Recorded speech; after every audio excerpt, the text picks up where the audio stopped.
Daaroɓe walla jokkiɓe RFI fulfulde nokku kala ka wonɗon on salminama. Bismillah mon ka taskaram men firto kumpita pene. Gila Amerique e Israel fampi hare liddu Iran. Iran kadi yotti faade Israel e faade dakaji Amerique wonɗi e nder leyɗele Golf.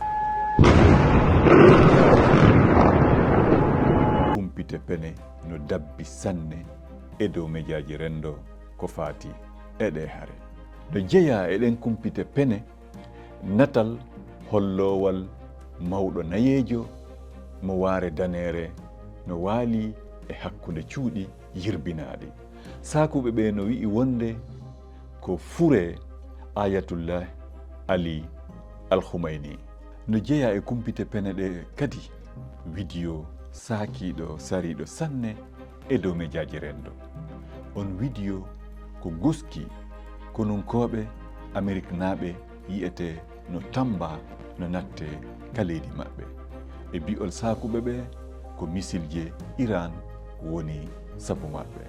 Kono woni ko ngal natal woni ko o vidéo fof wona gonga.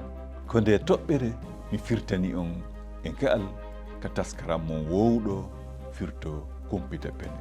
Si hiɗon yiɗi humpitade ko laaɓi e ko yaaji e muɗum hiɗon tora daarugol walla juuragol lowre RFI fulfulde nde waaji tati toɓɓere RFI toɓɓere FR ɓaaral FF walla juuroɗon kelde amen mejaji rendo Facebook, TikTok, WhatsApp, YouTube e X.